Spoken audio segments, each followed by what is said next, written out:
পৃথিবীর ৯৯% মানুষ মারা গেছে আর বাকি যারা বেঁচে আছে তারা সবাই পাহাড়ের চূড়ায় বন্দী অবস্থায় আছে। কারণ পাহাড়ের নিচেই অনেক ভয়ঙ্কর রক্তপিপাসু রিপার্স নামের অদ্ভুত এক ক্রিয়েচার বাস করে। মানুষ নিচে নামলেই তারা সাথে সাথে তাদেরকে মেরে খেয়ে ফেলে। কিন্তু এরা আসলে কি? এই রিপার্স কি কোনো এলিয়েন নাকি মানুষদেরই তৈরি কোনো একটা ভয়ঙ্কর গেম? সেটাই জানবো আমরা আজকের এই মুভিটাতে। এই মুভিটা অনেক বেশি স্পেশাল হতে চলেছে, তো আমি আর বেশি কথা না বলে ফাহাদ টকিসের আজকের ভিডিও শুরু করছি। গল্পের শুরুতেই আমরা হান্টার নামের একটা ছেলেকে দেখতে পাই যে একটা ডেঞ্জারাস এলাকায় একদম একা একা দাঁড়িয়ে আছে। কিন্তু হঠাৎ করেই দূর থেকে একটা ভয়ঙ্কর আওয়াজ ভেসে আসে। এই আওয়াজটা শোনা মাত্রই হান্টার নিজের পুরো শক্তি দিয়ে পাহাড়ের চূড়ার দিকে দৌড়াতে শুরু করে। তার ঠিক পিছনেই তাড়া করে আসছিল এমন একটা ভয়ঙ্কর জিনিস যা যে কোনো মুহূর্তের মধ্যে মানুষকে টুকরো টুকরো করে দিতে পারে। জিনিসটা খুবই দ্রুত হান্টারের দিকে এগিয়ে আসছিল আর পরিস্থিতি দেখে মনে হচ্ছিল যে এবারে তার বেঁচে ফেরা একদমই অসম্ভব। কিন্তু ঠিক লাস্ট সেকেন্ডে হান্টার নিজের জীবন বাজি রেখে সেফটি লাইন ক্রস করে ফেলে আর ওই মারাত্মক জিনিসটার হাত থেকে কোন রকমে বেঁচে যায়। আসলে এই পুরো পৃথিবীটা এখন রিপার্স নামের কিছু ডেঞ্জারাস মনস্টার কবজা করে রেখেছে। এরা পুরো পৃথিবীর প্রায় ৯৯% মানুষদেরকে একদম শেষ করে ফেলেছে। কিন্তু এই ভয়ঙ্কর মনস্টারদেরও একটা উইকনেস আছে। এরা সমুদ্র পৃষ্ঠ থেকে ৮,০০০ ফুটের বেশি উপরে উঠতে পারে না। আর এ কারণেই যে কয়েকজন মানুষ বেঁচে আছে তারা সবাই পাহাড়ের চূড়ায় জীবন কাটাতে বাধ্য হচ্ছে।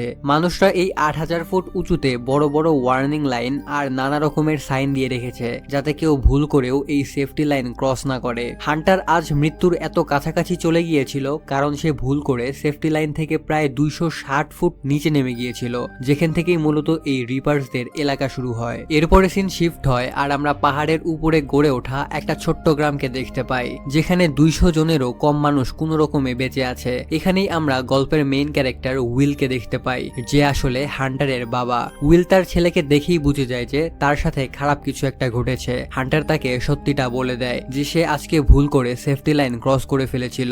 আসলে এই পুরো গ্রামে হান্টারই একমাত্র বাচ্চা ছিল, তার সাথে খেলার মতো সমবয়সী কেউই ছিল না। আর এই কারণে সে বোর হয়ে অন্য গ্রামের বাচ্চাদের সাথে একটু দেখা করার জন্য ওই সেফটি লাইন পার করে নিচে চলে গিয়েছিল। নিজের ছেলের উপর উইলের রাগ হলেও সে নিজেকে শান্ত করে এবং তাকে ভালো করে বুঝায় যে এই ধরনের ভুল যেন সে জীবনে আর কখনোই না করে। কিছুক্ষণ পর উইল তার ক্লোজ ফ্রেন্ড কাইটের সাথে সেফ জোনের মধ্যেই শিকার করার জন্য বের হয়। সেখানে কাইট একটা হরিণ শিকার করতে সফল হয়। আসলে এই কঠিন পরিস্থিতিতে গ্রামের মানুষদের কাছে খাবার জোগাড় করার খুব বেশি একটা অপশন বাকি ছিল না, তাই নিজেদের আর নিজেদের পুরো কমিউনিটির জন্য খাবার সংগ্রহ করতে তারা প্রায় জঙ্গলে গিয়ে এভাবে পশু পাখি শিকার করত। এরপরে আমাদের পরিচয় করানো হয় উইলের প্রতিবেশী নিনার সাথে, যে পেশায় একজন সায়েন্টিস্ট। নিনা দিনরাত এক করে এই রিপার্স বা এই মনস্টারগুলোর উপরে নিজের মতো করে রিসার্চ চালাচ্ছে। তার কাছে একটা রিপার্সের বডির পার্টস আছে। সে প্রতিদিন ওটার উপরে নানা রকমের এক্সপেরিমেন্ট করে এবং ওই বডি পার্টটার উপরে ফায়ারিং করে। সে এরকমটা করছে মেইনলি এই রিপার্স গুলোর উইকনেস খুঁজে বের করার জন্য। নিনা আসলে এটাই জানতে চায় যে এই মনস্টার গুলোকে চিরতরে শেষ করার উপায়টা আসলে কি। এর জন্য সে নিজের দিনরাত এক করে দিচ্ছে, কিন্তু কোনোভাবেই সে এটার কোনো সমাধান খুঁজে পাচ্ছে না। এরপরে সিনটা আবারও উইলের দিকে ফিরে আসে। সে একাই মূলত নিজের ছেলে হান্টারকে বড় করে তুলছে, কারণ উইলের ওয়াইফ বা হান্টারের মাকেও ওই রিপার্সরা মেরে ফেলেছিল। কিন্তু সমস্যা এখানেই শেষ না। হান্টারের ব্রিদিং প্রবলেম আছে, মানে হান্টার ঠিক মতো নিঃশ্বাস নিতে পারে না, তার শ্বাসকষ্টজনিত সমস্যা আছে। একদিন উইল তার ছেলের অক্সিজেন টিউবটা চেঞ্জ করে দিচ্ছিল, কিন্তু এটাই ছিল তার ঘরে থাকা লাস্ট অক্সিজেন টিউব। এই ব্যাপারটা উইলকে ভেতর থেকে বেশ চিন্তায় ফেলে দেয়, কারণ এখন নতুন অক্সিজেন টিউব আনতে হলে তাকে সেফটি লাইন ক্রস করে নিচে মেইন সিটিতে যেতে হবে। যাই হোক, এরপরের দিন আমরা দেখতে পাই উইল হান্টারকে ফার্মিং আর হান্টিং এর বেশ কিছু বেসিক জিনিসপত্র শেখাচ্ছে। উইল মূলত তার ছেলেকে এসব শেখাচ্ছে কারণ যদি কোনোদিন ওই রিপার্সরা তাকে মেরে ফেলে তাহলেও যেন হান্টার নিজের মতো করে সার্ভাইভ করতে পারে। বাড়ি ফেরার পর হান্টার তার বাবার কাছে একটু রেডিও চালানোর আবদার করে, কিন্তু উইল পরিষ্কার মানা করে দেয় কারণ তাদের কাছে ইলেকট্রিসিটি অনেক বেশি লিমিটেড ছিল। তারা সোলার এনার্জি খুবই সামান্য পাওয়ারে কোনো রকমে ব্যবহার করে দিন পার করত। কিন্তু সেই রাতেই হঠাৎ করেই হান্টারের শরীর খারাপ হয়ে পড়ে আর তখন তার ইমিডিয়েটলি অক্সিজেনের প্রয়োজন হয়। ঘরের মধ্যে কোনো ব্যাকআপ টিউব না থাকায় উইল তাকে একটা স্পেশাল ইনজেকশন দেয় যা তার কন্ডিশনকে হাইয়েস্ট 5 দিন পর্যন্ত স্টেবল রাখতে পারবে। উইল খুবই ভালোভাবেই বুঝে যায় যে সে যদি খুবই দ্রুত কোনো একটা ব্যবস্থা না নেয় নেয় তবে সে নিজের একমাত্র সন্তানকে চিরতরে হারিয়ে ফেলবে। তাই সে আর দেরি না করে কাছের ওই মেইন সিটিতে যাওয়ার ডিসিশন নেয়, যেখানকার একটা হাসপাতাল থেকে সে নতুন অক্সিজেন টিউব নিয়ে আসতে পারবে। এই বিপজ্জনক মিশনের জন্য সে সোজা নিনার কাছে যায় এবং তাকে নিজের সাথে যাওয়ার জন্য অনুরোধ করে। আসলে নিনা এই মনস্টারদের নিয়ে সবচেয়ে বেশি রিসার্চ করেছে আর সে অতীতে এদের সামনাসামনিও হয়েছিল। কিন্তু তাদের কথোপকথন থেকে একটা পুরনো সত্যি সামনে আসে। উইলের স্ত্রী বা হান্টারের মায়ের মৃত্যুর পেছনে কোথাও না কোথাও এই নিনার হাত ছিল। মানে হাত ছিল বললে ভুল হবে, মানে কোনো না কোনো ভাবে এই নিনা দায়ী ছিল। আসলে নিনাই মূলত উইলের স্ত্রীকে রিসার্চের কাজের উদ্দেশ্যে সেফটি লাইন ক্রস করে নিচে যেতে রাজি করিয়েছিল আর ওই মিশনেই উইলের স্ত্রী মারা গিয়েছিল। এই ঘটনাটার কারণে উইল আসলে মনে মনে নিনাকে অনেক বেশি ঘৃণা করে, কিন্তু এই মুহূর্তে নিজের ছেলের জীবন বাঁচাতে নিনার হেল্প তার অনেক বেশি দরকার। যখন উইল তাকে মেইন সিটিতে যাওয়ার এই প্ল্যানটা জানায় তখন নিনা পুরোপুরি শকড হয়ে যায়। সে তাকে স্পষ্ট ওয়ার্নিং দিয়ে বলে যে সিটিতে যাওয়ার রাস্তাটা ভয়ঙ্কর রকমের বিপজ্জনক। উইল তখন বলে যে সে একটা সেফ রুট খুঁজে পেয়েছে, কিন্তু নিনা তার কথায় একদমই বিশ্বাস করে না। সে তখন বলে যে সিটিতে বা শহরে যাওয়ার জন্য আসলে কোনো সেফ রুট নেই, সো আমাকে মিথ্যা বললে কোনো লাভ নেই। আসলে তারা যে রুট দিয়ে যাক না কেন ওই সেফটি লাইন ক্রস করলেই ওই রিপাররা যে কোনো জায়গা থেকে তাদের উপরে আক্রমণ করতে পারে। কিন্তু উইল তখন অসহায় ছিল, তাকে যে কোনো ভাবে তার ছেলেকে বাঁচাতে হতো। সে তাকে জানায় যে হান্টারের সব অক্সিজেন টিউব শেষ আর সে যদি দ্রুত নতুন স্টক না নিয়ে আসে তাহলে তার ছেলে আর বাঁচবে না। এত কিছুর পরেও নিনা তার সাথে যেতে রাজি হয় না, সে তাকে সরাসরি না করে দেয়। সে বলে আমি তোমার ছেলের জন্য নিজের জীবনকে এভাবে ঝুঁকিতে ফেলতে পারবো না। উইলের কাছে আর কিছুই করার ছিল না, সে চুপচাপ তার কথা শুনে। তবে তখন উইল তাকে একটা অফার দেয়। সে বলে তুমি এখানে দিনরাত এক করলেও এই মনস্টারদের ব্যাপারে নতুন কিছুই জানতে পারবে না, কারণ এখানে তোমার কাছে কোনো ল্যাব নেই। তুমি সিটিতে গিয়ে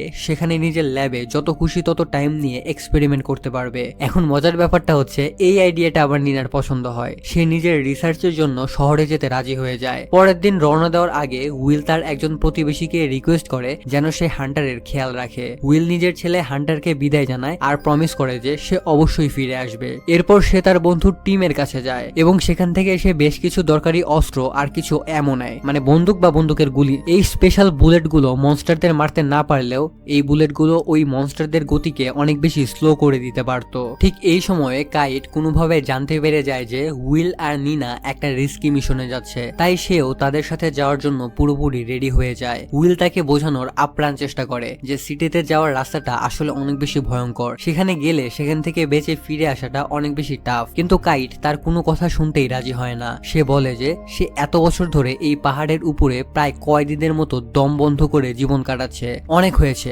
আর সে এভাবে থাকতে পারবে না। এদিকে নিনাও কিন্তু কাইটকে নিয়ে যেতে চাইছিল না। সে তাকে বোঝানোর চেষ্টা করে যে সে আজ পর্যন্ত কোনোদিন কোনো রিপারকে কাছ থেকে ভালো মতো বুঝেনি, তাই এই রিপার্সদের আসল ব্যবহার কেমন বা এই রিপার্সরা কি করতে পারে সেই ব্যাপারে তার বিন্দুমাত্র কোনো ধারণা নেই। নিনা তখন কাইটকে পরিষ্কারভাবে বলে দেয় যে সে নিজের চোখের সামনে রিপারদেরকে মানুষদেরকে মারতে দেখেছে। নিনা তাকে নিজের অভিজ্ঞতার কথা বলে যে সাধারণ বন্দুকের গুলি এই মনস্টারদের উপরে বিশেষ কোনো কাজেই আসে না, আর কোনোভাবে যদি এই মনস্টার তোমার একদম কাছাকাছি চলে আসে তবে বেঁচে ফেরার চান্স অলমোস্ট শেষ হয়ে যায়। নিনা আসলে সম্ভাব্য সকল উপায়ে কাইটকে ভয় দেখানোর চেষ্টা করছিল যাতে কাইট ভয় পেয়ে নিজের যাওয়ার সিদ্ধান্ত বদলে ফেলে, কিন্তু কাইট নাছোড়বান্দা ছিল। সে নিজের জেদেই অটল থাকে। যাওয়ার সময় সে সবার আগে আগে হাঁটতে থাকে। এরপরে উইল, নিনা আর কাইট তাদের বিপজ্জনক মিশনের উদ্দেশ্যে রওনা দেয়। নিনা নিজের সাথে একটা স্পেশাল ডিভাইস নিয়ে এসেছে যা অনেকটা কম্পাসের মতো কাজ করে। এই ডিভাইসটার কাজ হলো 500 মিটারের মধ্যে থাকা যে কোনো রিপারের মুভমেন্ট ডিটেক্ট করা। যখন তারা হাঁটতে হাঁটতে সেফটি লাইনের একদম কাছাকাছি পৌঁছায় তখন নিনা সেই ডিভাইসটা অ্যাক্টিভ করে দেয়। ডিভাইস স্ক্রিন চেক করে সে দেখে যে এই মুহূর্তে আশেপাশে কোনো রিপার উপস্থিত নেই, তাই তারা তখন সামনের দিকে এগোতে শুরু করে। যাওয়ার পথে তারা আর্মির কিছু পুরনো গাড়ি দেখতে পায় যেগুলো পুরোপুরি অকেজো হয়ে পড়েছিল। উইল গাড়িগুলোর ভেতরে ভালো করে তল্লাশি করতে শুরু করে। সে ভাবছিল হয়তোবা এই গাড়ির মধ্যে থেকে কোনো দরকারি জিনিস বা কোনো অস্ত্র সে খুঁজে পেতে পারে। খুঁজতে খুঁজতে উইল সেখানে থাকা একটা গ্রেনেড লঞ্চার পেয়ে যায় যেটা সে কাইটের হাতে তুলে দেয়, কারণ কাইট ওইটাকে চালাতে পারত।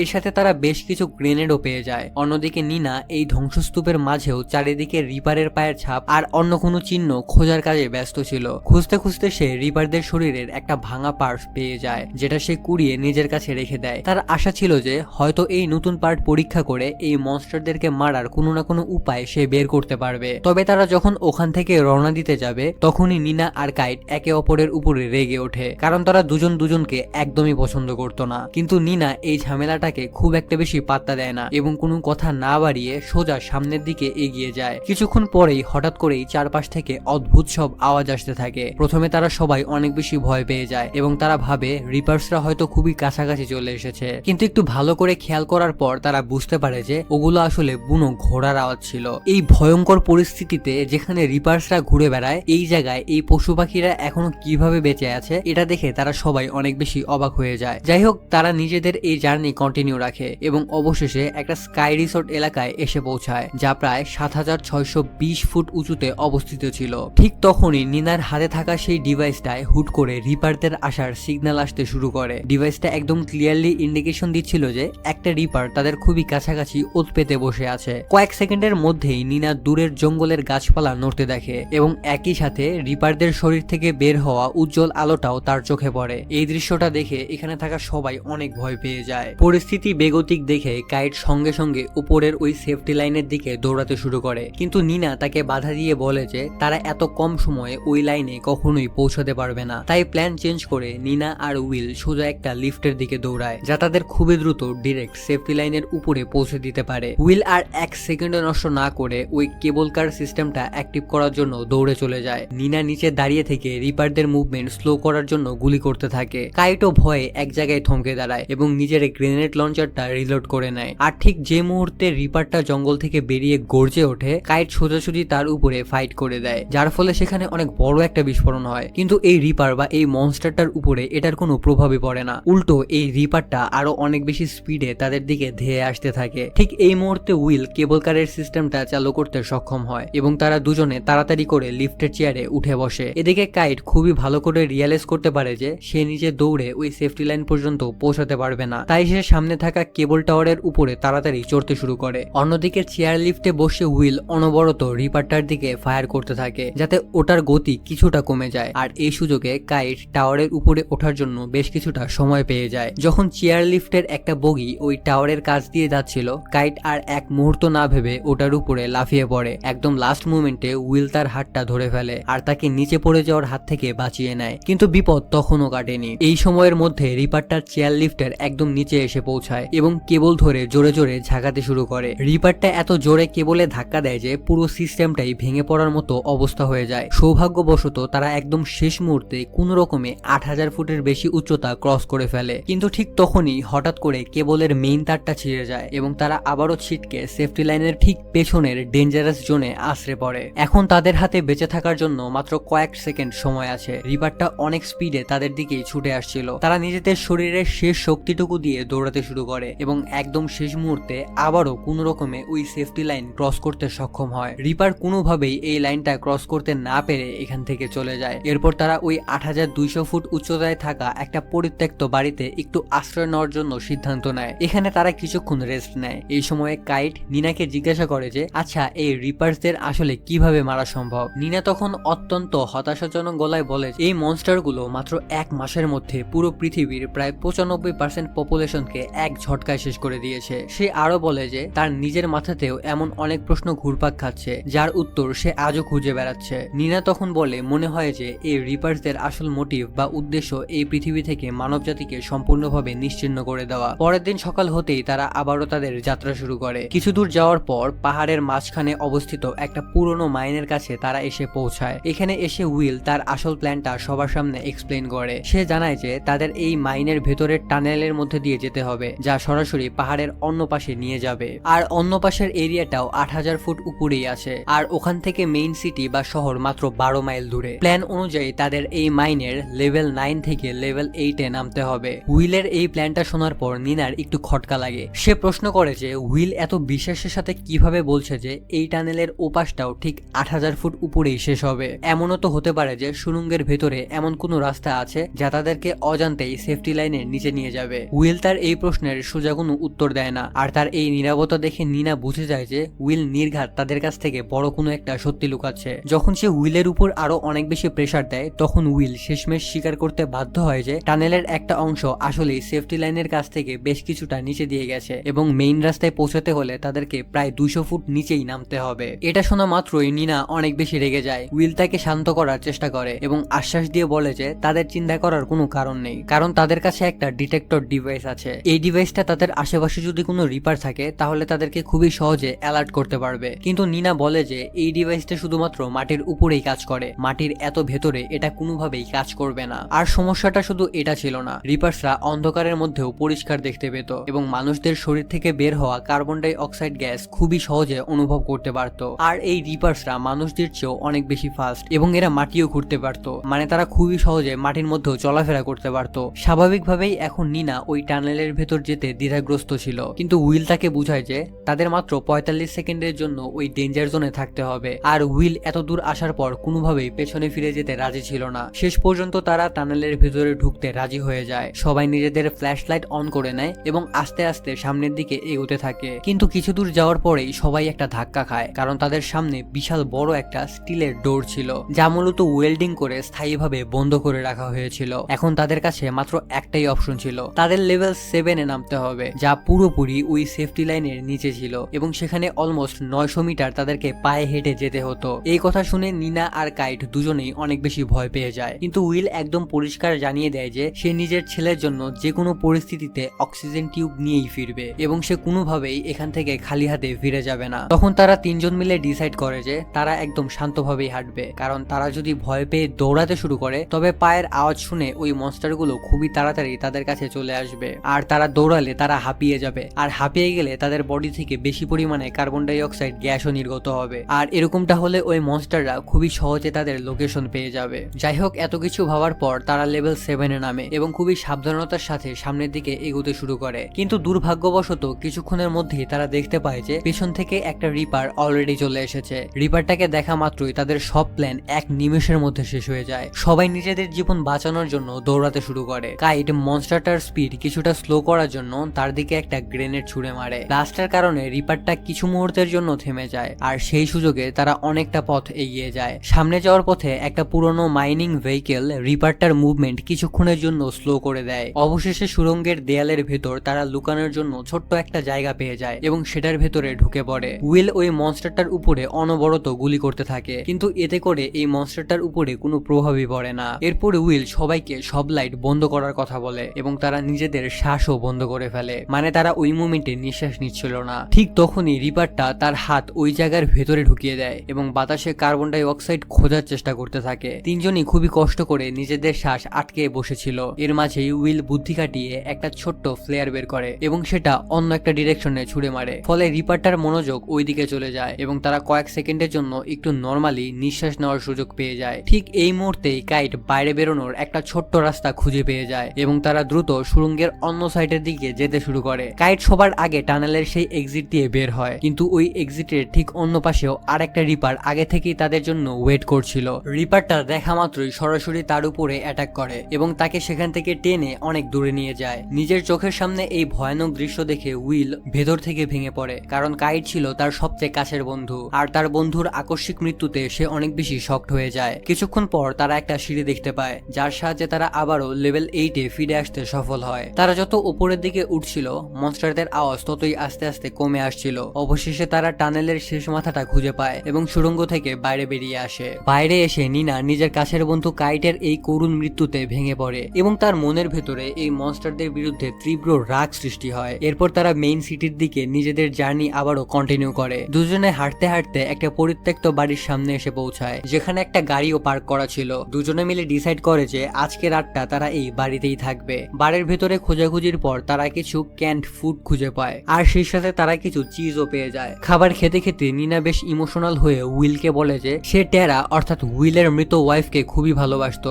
এবং ইদানিং সে কাইটকেও পছন্দ করতে শুরু করেছিল। এই কথাটা শুনে উইল নিজেকে অপরাধী মনে করে এবং বলে যে আমার তোমাদের দুজনকেই এই বিপজ্জনক মিশনের মধ্যে জড়ানো উচিত হয়নি। তখন নিনা তাকে সান্ত্বনা দিয়ে বলে যে এখন আর এসব ভেবে আফসোস করার কোনো মানে নেই। সে বলে যদি কিছু ভাবতেই হয় তবে এই মনস্টারদের উপর প্রতিশোধ নেওয়ার কথা ভাবো। আসলে এই জার্নির মধ্যেই নিনা এই মনস্টারদের একটা গোপন দুর্বলতার সন্ধান পেয়ে গিয়েছিল। তখন সে উইলকে বলে যে সিটিতে বা শহরে তার যে পুরনো ল্যাব আছে সেখানে ম্যাগনেসিয়াম অক্সাইডের বেশ কিছু ব্লক রাখা আছে। তার নিজস্ব থিওরি অনুযায়ী এই মনস্টারদের স্কিন বা চামড়া কোনো একটা অজানা উপায়ে ইলেকট্রিক এনার্জি দিয়ে চার্জ থাকে, আর এই কারণেই সাধারণ কোনো বুলেট বা এক্সপ্লোসিভ তাদের উপরে কোনো কাজ করে না। নিনার মতে যদি কোনো বিস্ফোরক বা বুলেটের উপরে এই ম্যাগনেসিয়াম অক্সাইড লাগিয়ে রিপারের গায়ে হিট করা যায় তবে তবে সেটা তার এই শক্ত স্কিনটাকেও ড্যামেজ করতে পারবে। এই বৈজ্ঞানিক ব্যাখ্যা শোনার পর উইলের মুখে প্রথমবারের মতো আশার আলো দেখা যায় এবং তার মনে হয় যে এই পৃথিবীকে বাঁচানোর এবং এই মনস্টারদেরকে শেষ করে দেওয়ার একটা লাস্ট চান্স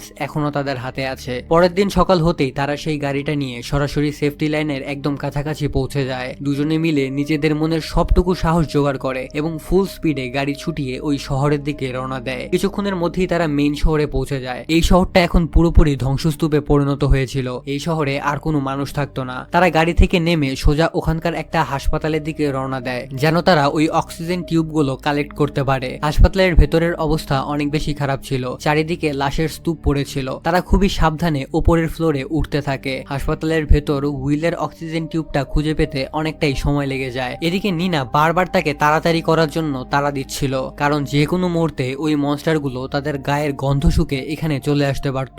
অবশেষে অনেক খোঁজাখুঁজির পর উইল সেই অক্সিজেন টিউবগুলো পেয়ে যায় আর দেরি না করে সেগুলোকে নিজের ব্যাগে ভরে নেয়। কিন্তু ঠিক যে মুহূর্তে তারা হাসপাতাল থেকে বাইরে বের হতে যাবে, হঠাৎ করে একটা রিপার দেয়াল ভেঙে সরাসরি তাদের উপরে আক্রমণ করে। তারা যেভাবেই হোক না কেন নিজেদেরকে বাঁচিয়ে কোনো রকমে বের হয় এবং এই বিল্ডিং এর উপরের ফ্লোরগুলোর দিকে দৌড়াতে শুরু করে। কিন্তু ঠিক তখনই হুট করে মনস্টারটা দেয়ালের ভেতর থেকে তার হাত বের করে উইলকে ধরে ফেলে। একদম শেষ মুহূর্তে নিনা একটা কুড়াল তুলে নেয় এবং নিজের পুরো শক্তি দিয়ে রিপারের হাতের উপরে মারে। এর ফলে উইল কোনো রকমে এই মনস্টারটার কবল থেকে বেঁচে যায় এবং তারা দুজনে মিলে সেখান থেকে দৌড়ে পালায়। রিপারটাকে কনফিউজ করার জন্য নিনা পুরো বিল্ডিংটা ধোয়া দিয়ে ভরিয়ে দেয় যাতে মনস্টারটা কোনোভাবেই তাদের পিছু করতে না পারে। এরপরে দুজনে দ্রুত গতিতে লাস্ট রুমের দিকে ছুটতে শুরু করে, কিন্তু ওই রিপারটাও তাদের পেছনে পেছনেই আসছিল। ঠিক তখনই ঘরের এক কোনায় উইলের চোখে কিছু অক্সিজেন সিলিন্ডার পড়ে এবং সাথে সাথেই তার মাথায় একটা আইডিয়া আসে। তারা দুজনে আর এক সেকেন্ডও সময় নষ্ট না করে লুকিয়ে পড়ে। হঠাৎ করেই রিপারটা ফুল স্পিডে তাদের দিকে আসতে শুরু করে আর ঠিক ওই মোমেন্টে উইল সেই অক্সিজেন সিলিন্ডারটার উপরে গুলি করে।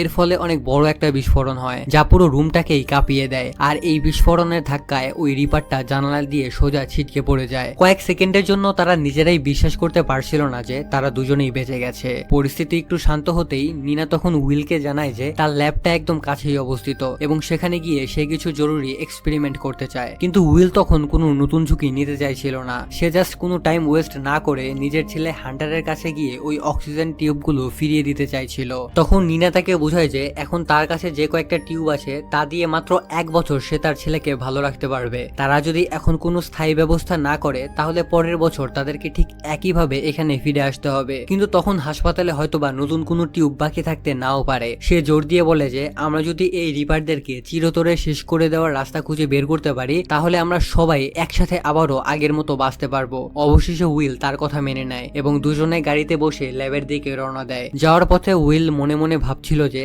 হাসপাতালের ওই রিপারটা বোধহয় এতক্ষণে মারা গেছে, কিন্তু আসলে ওই রিপারটা এখনো মারা যায়নি, ওটা এখনো বেঁচে আছে। কিছুক্ষণের মধ্যেই তারা নিনার সেই ল্যাবটার মধ্যে গিয়ে পৌঁছায় যা প্রায় 5800 ফুট উচ্চতায় অবস্থিত ছিল। ল্যাবে ঢুকে নিনা বলে যে তার মাত্র 5 মিনিট সময় লাগবে। উইল তখন জানালার পাশে গিয়ে দাঁড়ায় এবং বাইরে নজর রাখতে থাকে যেন কোনো মনস্টার বা রিপার এদিকে আসতে না পারে। সেখানে দাঁড়িয়ে থাকতে থাকতে সে নিনার একটা পুরনো ফ্যামিলি ফটো দেখতে পায় যেখানে তার হাজবেন্ড আর তার পুরো পরিবার ছিল। নিনা এর আগে কাউকেই কখনো নিজের ফ্যামিলির ব্যাপারে বলেনি। তখন নিনা নিজের অতীতের কথা উইলের সাথে শেয়ার করে। সে বলে যখন এই মনস্টারগুলো প্রথম আক্রমণ করে তখন সে নিজের এই ল্যাবেই আটকে ছিল আর তার পুরো ফ্যামিলি নিচে মেইন সিটিতে ছিল, যাদের সে শত চেষ্টা করেও বাঁচাতে যেতে পারেনি। নিজের এই কষ্টের কথা বলতে বলতে নিনা সেখানে একদম ভেঙে পড়ে। সে কান্না করে উইলের কাছে ক্ষমা চায়। এছাড়াও সে উইলের স্ত্রী টেরার সাথে অতীতে যা কিছু হয়েছিল সেই সবকিছুর জন্য এখনো নিজেকে দায়ী মনে করত। উইল তখন তাকে সান্ত্বনা দিয়ে বলে যে এখন আর নিজেকে ব্লেম দিও না, এই লড়াইয়ে আমরা অনেক মানুষদেরকে হারিয়েছি, তবে আমরা আর কাউকেই হারাতে চাই না। এরপরে নিনা রিসার্চ করে ম্যাগনেসিয়াম অক্সাইডের সেই স্পেশাল কম্পাউন্ড বের করে এবং সেটাকে একটা বুলেটের উপরে লাগিয়ে নেয় এবং পরীক্ষা করার জন্য নিজের কাছে থাকা রিপারের ওই বডি পার্টটার উপরে সোজাসুজি ফায়ার করে। কিন্তু দুর্ভাগ্যবশত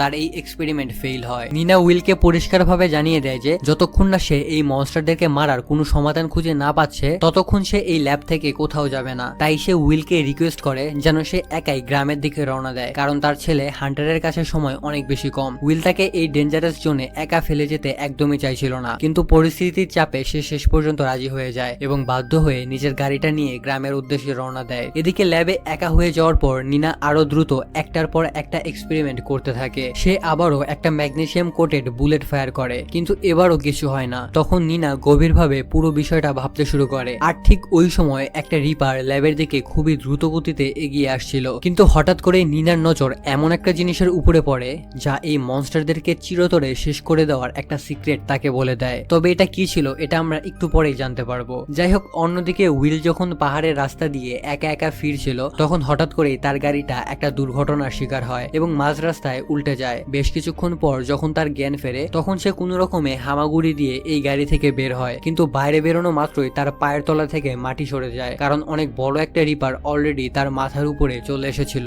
উইল তাড়াতাড়ি করে গাড়ির ভেতর থেকে অক্সিজেন টিউবটার ব্যাগ তুলে নেয় এবং নিজের পুরো শক্তি নিয়ে সামনের দিকে এগোতে শুরু করে। ওই রিপারটাও তখন তার পিছু নেয়, কিন্তু দৌড়াতে দৌড়াতে হঠাৎ করেই সে দেখে অন্যদিকে আরো দুইটা রিপার আছে। মানে সে একসাথে তিনটা রিপারের মধ্যে একদম ফেসে গেছে। একটা রিপার তার অনেক কাছাকাছি চলে আসে, সে ঘাবড়ে গিয়ে ওই বন্দুকটা দিয়ে তাদের উপরে ফায়ারিং শুরু করে, কিন্তু এতে কোনো লাভই হয় না। তিনটা রিপার যখন একসাথে সামনের দিকে এগিয়ে আসছিল উইল মনে মনে ধরেই নেয় যে তার আজকে বেঁচে ফেরার আর কোনো রাস্তাই নেই, সে আজকেই হয়তো মারা যাবে। কিন্তু লাস্ট সেকেন্ডে সেখানে নিনা চলে আসে এবং একটা স্পেশাল বুলেট দিয়ে সরাসরি এই রিপার গুলোকে শুট করে, আর গুলি লাগার সাথে সাথে ওই রিপার গুলো ফেটে টুকরো টুকরো হয়ে যায়। এরপর নিনা আর এক সেকেন্ডও সময় নষ্ট না করে বাকি দুইটা রিপারকেও মেরে ফেলে, আর এরপরে তাদের সামনে একটা অবিশ্বাস্য সত্যি প্রকাশ পায়। তারা লক্ষ্য করে যে এই রিপার গুলো আসলে কোনো বায়োলজিক্যাল ক্রিয়েশন না, এই রিপার গুলো আসলে অনেক হাইটেক ডেডলি মেশিন। এগুলোকে স্পেশালি ডিজাইন করে প্রোগ্রাম করা হয়েছিল মানুষদেরকে মারার জন্য।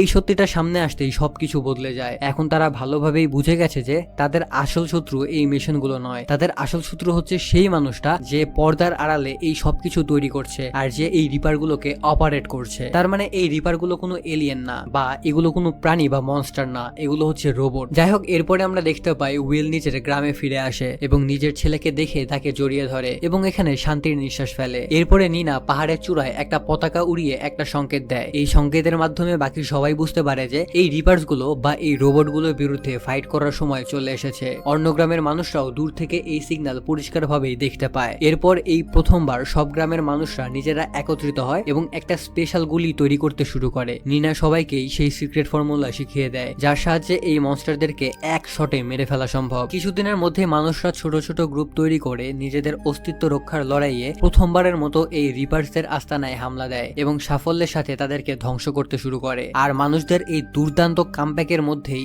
এই মুভিটা শেষ হয়ে যায়। মুভিটা তোমাদের কাছে কেমন লাগলো সেটা অবশ্যই কমেন্টে আমাকে জানিয়ে দিও। আজকের মতো আমি এখানেই বিদায় নিচ্ছি। ভালো থাকো, সুস্থ থাকো, আল্লাহ হাফেজ।